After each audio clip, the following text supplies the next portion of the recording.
चहुदिसि चितई पूछि माली गन, लगे लेन दल फूल मुदित मन। तेहि अवसर सीता तहाई, गिरजा पूजन जननी पठाई।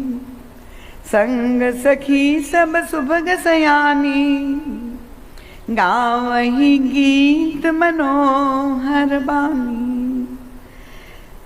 सर समीप गिरजा गृह सोहा, बरनिन जाई देखि मनमोहा। मज्जन करि सर सखिन समेता, गई मुदित मन गौरी निकेता। पूजा कीन अधिक अनुरागा, निज अनुरूप सुभग बर मांगा। एक सखी सिय संग विहाई, गई रही देखन फुलवाई। ते दो बंधु बिलो के जाई, प्रेम बिबस सीता पहियाई। तासु दशा देखी सखिन, पुलक गात जलने। कहु कारण निज हर्ष कर, पूछई सब मृदु बैन। प्रभु के मंगलमय नाम दिव्य नाम स्मरण के साथ सर्वप्रथम मैं अपने परमाराध्य प्रातस्मरणीय परम वंदनीय अर्चनीय श्री सद्गुरुदेव भगवान की अत्यंत कृपामयी दिव्य प्रकाशमयी आनंदमयी ज्ञानमयी रसमयी विराट उपस्थिति को यहाँ पर प्रत्यक्ष रूप से अनुभव करती हूँ। और श्री सद्गुरुदेव भगवान के परम पवित्र पुनीत श्री चरण कमलों में अपना सिर रखकर साष्टांग दंडवत प्रणाम करते हुए कोटिशः नमन वंदन करती हूँ। और यही गुरु चरणों में अंतर्हृदय से प्रार्थना करती हूँ, आप ही का एक अत्यंत लघु यंत्र बनकर आप ही का संदेश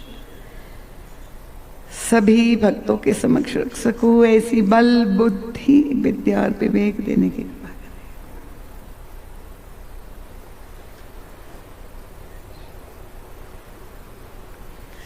गुरु चरणों से अनंत आशीष कोटिशः मंगलाशीष प्राप्त करके भगवान श्री राम के ननिहाल नगर के सभी रामानुरागी कथा रसिक श्रद्धालु जिज्ञासु प्रबुद्ध एवं सुधी श्रोता महानुभाव वंदनीय मातृशक्ति, इस सारस्वत संध्या में जहाँ अनेक प्रबुद्ध साहित्यकार भी उपस्थित है, देवियाँ उपस्थित है, सभी विशिष्ट विभूतियाँ नामी एवं अनामी अग्रिम पंक्ति से लेकर अंतिम पंक्ति तक मेरी भावना से आप अवगत है। भगवत कथा श्रवण करने की जिज्ञासा वृत्ति से, साधक वृत्ति से आप लोग यहाँ पधारे हैं, कोई मनोरंजन की आशा से नहीं आए हैं। आप सभी मेरे लिए समान रूप से विशिष्ट ही नहीं, अति विशिष्ट है। आयोजक समिति के सभी सदस्य वृंद, बंधु बांधव, आपकी उत्साह भरी उपस्थिति मुझे आह्लादित करती है और आप सबका हृदय से मैं बहुत बहुत स्वागत करते हुए हमारे आदरणीय नर्मदा प्रसाद जी मंच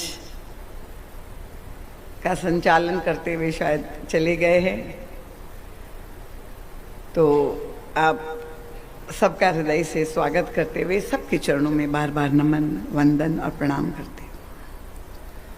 प्रभु की अहेतु की अनुकंपा से आई पुनः एक अवसर मिला हुआ है। आइए हम लोग सब मानसिक रूप से उस दिव्य वाटिका में प्रवेश करें।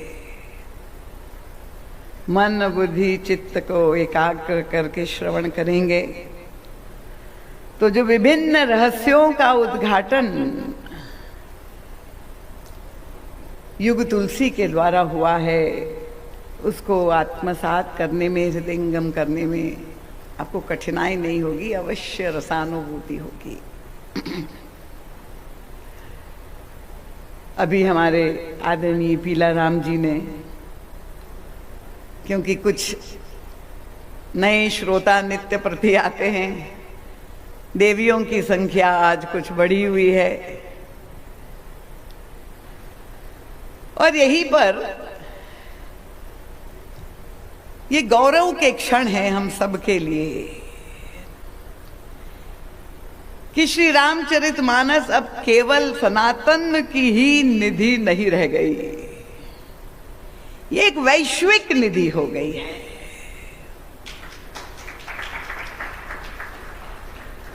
ये तो आप सब अवगत है, तालियां बड़ी कमजोर है।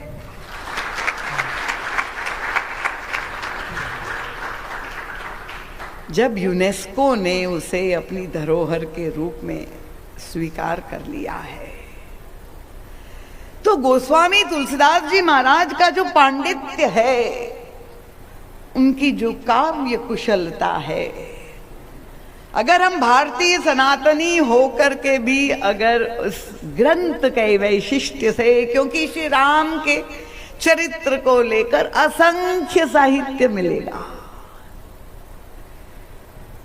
पर उन समस्त साहित्यों के आकाश में गोस्वामी तुलसीदास जी महाराज का, हमारा यह श्री रामचरितमानस की क्या वैशिष्ट्य है। अर्थात परम पूज्य महाराज श्री की युग तुलसी की भूमिका आती है। गोस्वामी तुलसीदास जी तो लिख करके 500 वर्ष पूर्व हमें समर्पित करके, ये धरोहर दे करके, ये अमृत कलश उन्होंने मंथन किया। छहो शास्त्र सब ग्रंथन का मंथन करके वह दिव्य अमृतमय कलश कुंभ मानस के रूप में हमें दिया। पर उसके बाद भी गोस्वामी जी का जो मर्म था, उनके जो द्वारा प्रस्तुत दिव्य सिद्धांत और रत्न थे, उसे समाज और संसार या विद्वत वृंद अवगत नहीं हुए थे। तब एक भूमिका आती है दूसरे अवतार पुरुष युग तुलसी परम पूज्य महाराज श्री।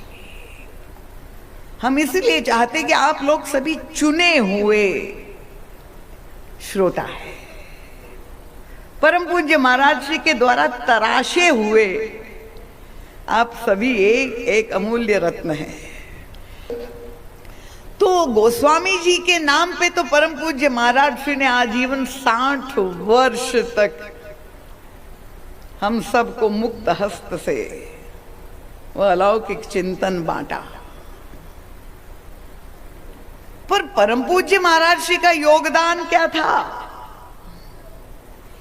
क्योंकि युग तुलसी ने जो कुछ कहा वो तो तुलसी की आड़ में रह करके, छिप करके कहा।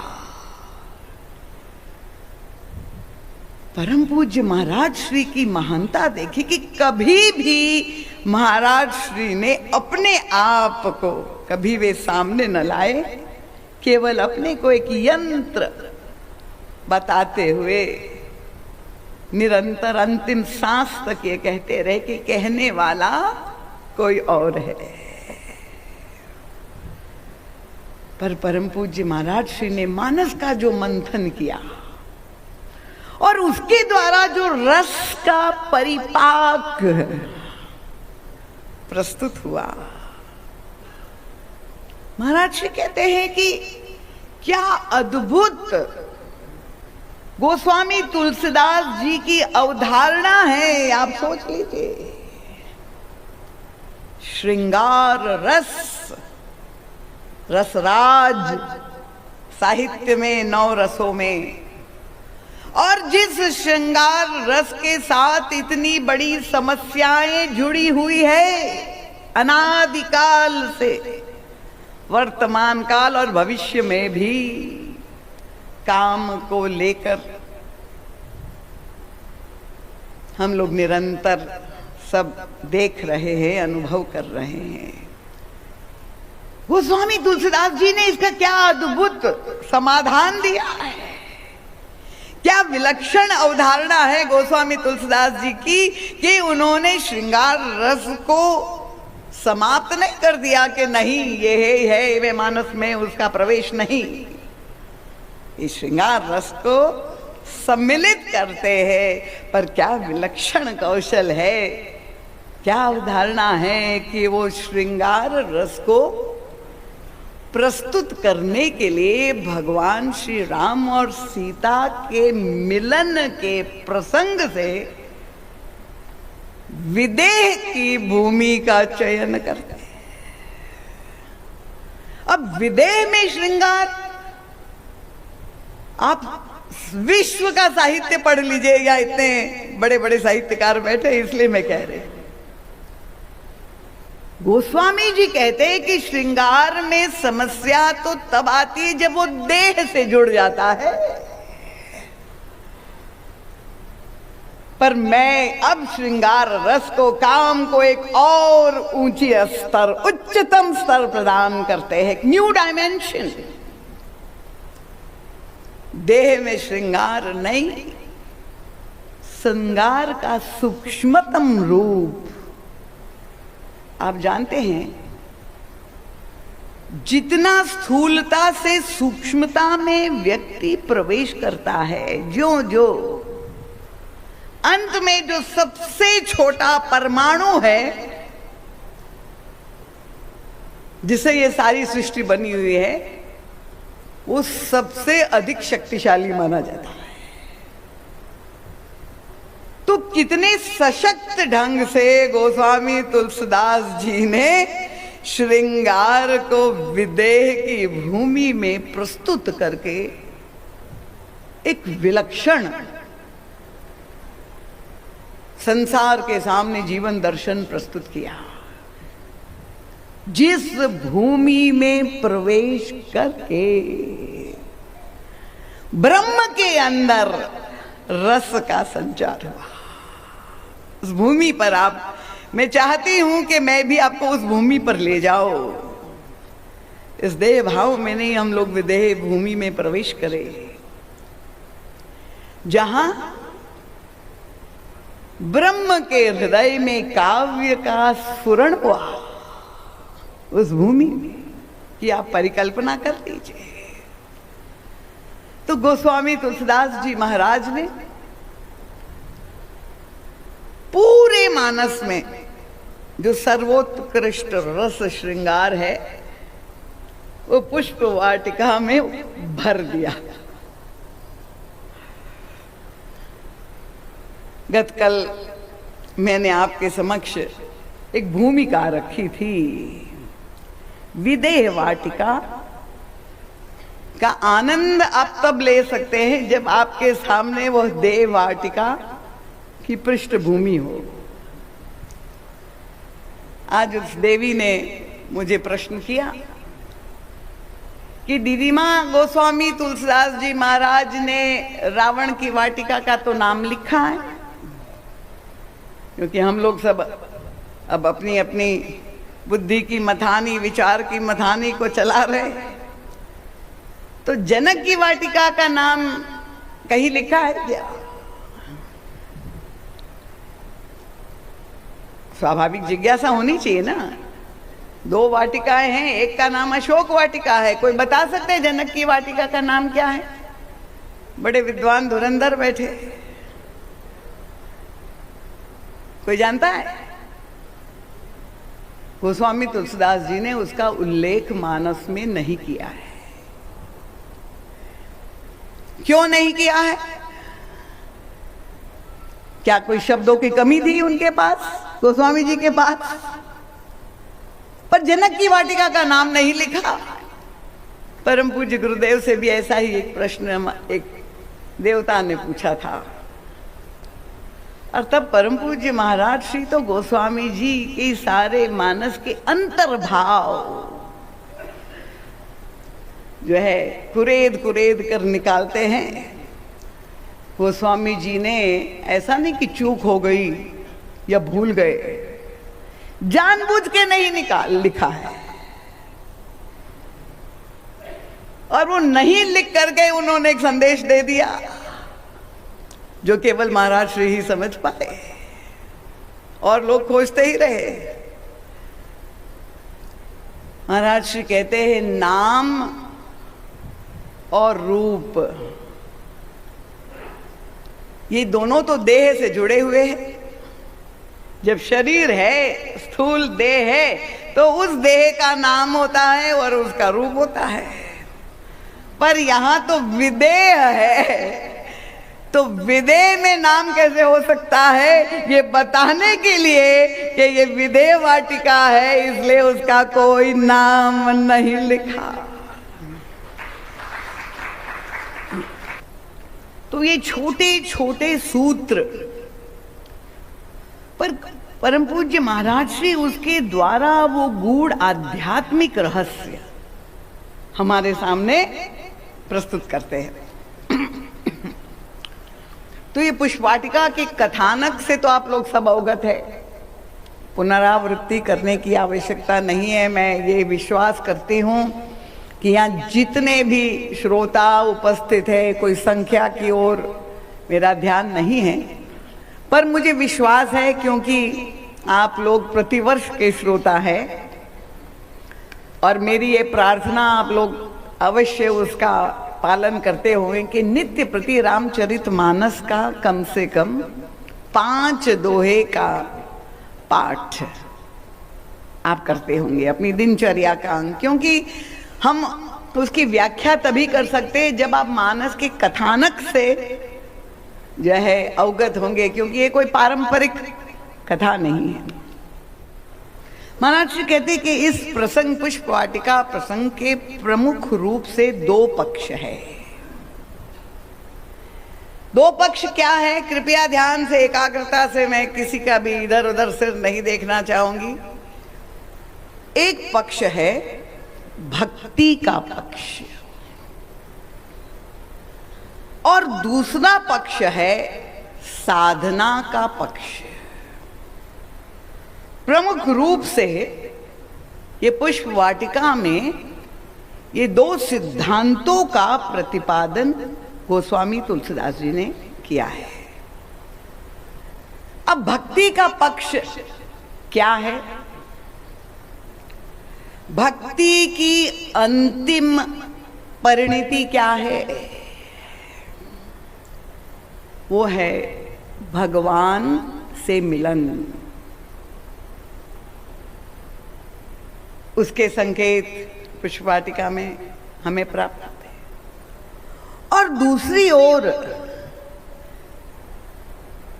साधक जो अपने साधन मार्ग के द्वारा जो आध्यात्मिक सोपान उसके जीवन में आते हैं,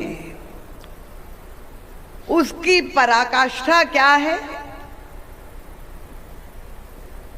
उसका भी दूसरा पक्ष यहाँ पर सशक्त रूप से गोस्वामी तुलसीदास जी ने प्रस्तुत किया है।